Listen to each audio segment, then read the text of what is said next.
Yo, what's up, you guys? Today I'm going to be doing a medium slash low fade. So here I'm grabbing my 1/16th guard on my ANDIS Masters, and I'm starting my initial guideline, and I'm wrapping it around his whole head, basically just so I won't get lost when I move to the other side. And like I said, this is a medium slash low fade. It's going to be a longer blend, so it's going to be the same concept as I've used before in my previous videos. Basically starting high and then blending low.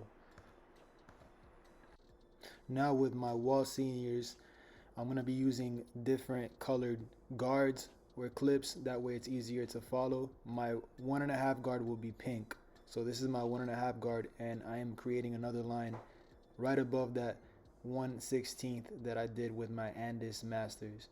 So this will be my second guideline. Now this is my number 1 guard. This one is red, and I'm pretty much blending those two numbers together. You're gonna see that there's still gonna be a little bit of a faint line, but I started open and then worked my way downwards and closed it.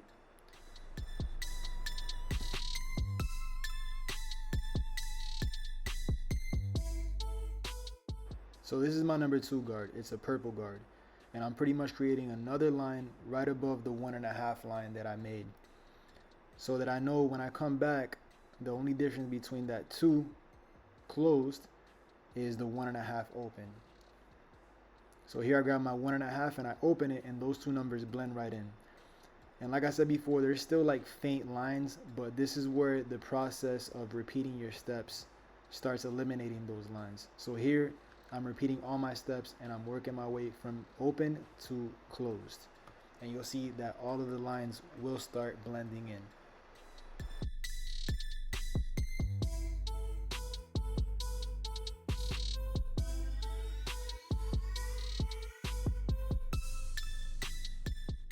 By the way, you will be seeing this client laugh a lot. I have so much fun cutting this guy's hair. We're always telling jokes to each other, talking about food, basketball, all different types of sports. Always have good conversation with him. So that's why you see him chuckle all the time. If the camera were facing me, I'm cracking up too.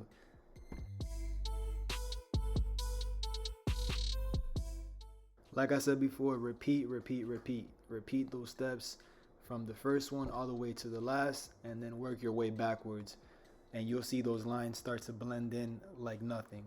So here I'm grabbing my number 3 guard, and I'm going right above where I finished off with my number 2 open, and I'm doing this guard all the way closed because this is the highest number that I'm going to use.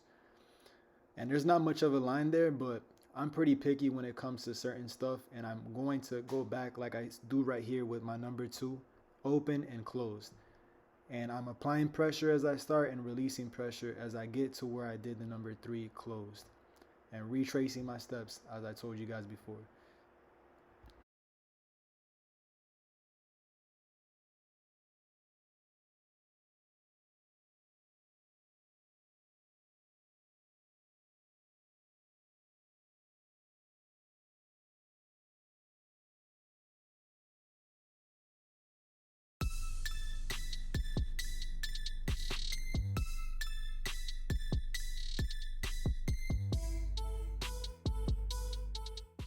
And the reason why this side of the fade is taking me a little bit longer is because I'm not speeding it up as fast as I'm going to do with the other side. So you guys see how many times I do the same exact movement over and over again, just to make sure that there's no shadows or any darker hairs left behind.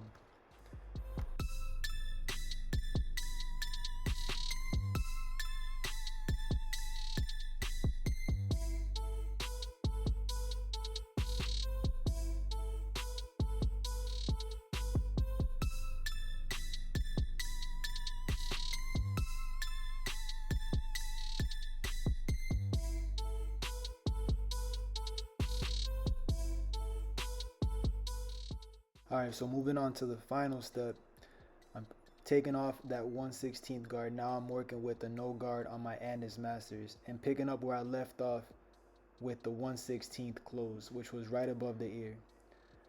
And this is why it's a longer blend and a lower blend at that, because usually when it's a medium fade or a medium high fade, at this point, this is already all bald. But here, like I said, it's the ANDIS Masters open, and I'm working my way downwards and closing the level the lower I go.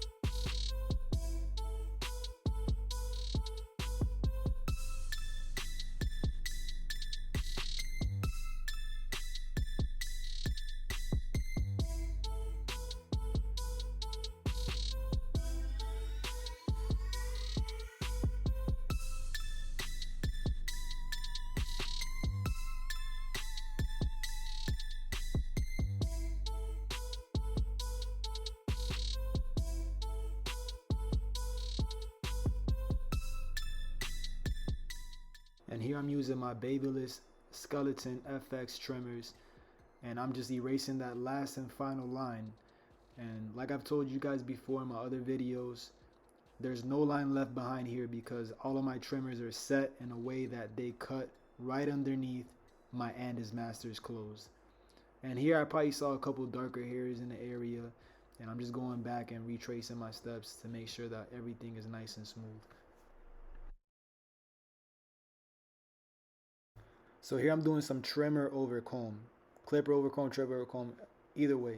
These are really good for clipper over comb for me, and they cut real crispy, and they cut right through any type of texture hair. So I use these for any trimmer or clipper over comb technique that I use.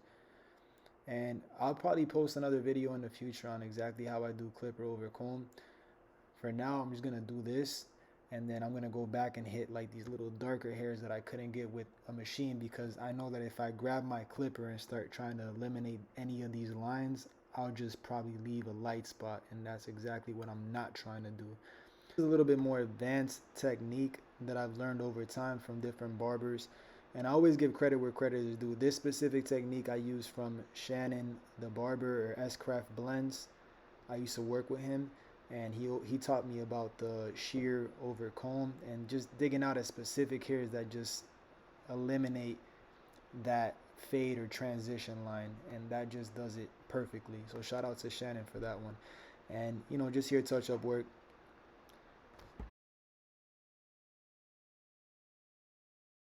And here I'm gonna line him up. He likes the hook on the sides.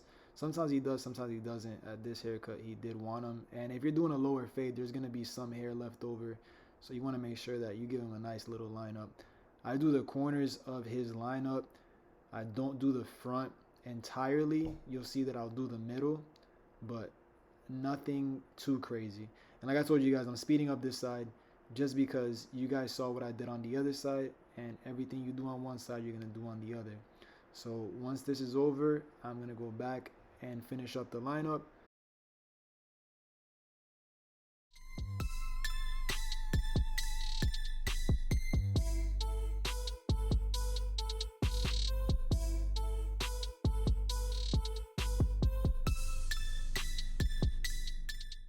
Just gonna go through the steps with you guys one more time as reference to the colors. So that purple guard that I just used was a number 2. This pink guard is a 1.5 guard. And then this is the red guard, which is a number 1. So anytime you see me using those colors, then you know what it is. And then this final one is a number 3 guard, the blue.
Here's the other side of the lineup.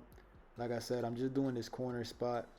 Obviously you have to do this part of the lineup because he has a part that I'm gonna use the machine to make pop a little bit. And here's the hook, and that's the part that I was telling you about across the front that I barely touch.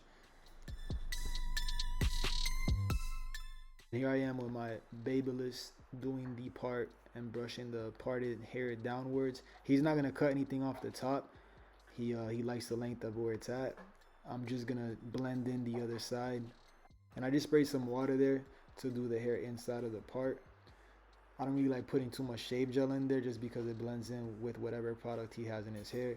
So water will do it.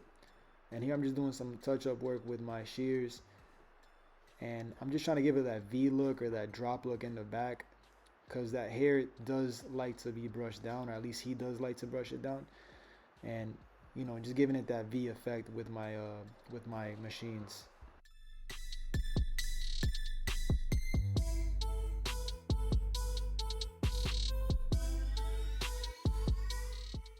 So yeah, here I'm just doing the corners with the razor blade, going in a downwards motion. You can't go against the grain, but for him, I'm not. And I'm gonna clean up the neck, but this is the final haircut. I'm posting some pictures here at the end that I took outside so you guys can see what it looks like in natural lighting. This is my information here at the end. I'll see you guys on the next video.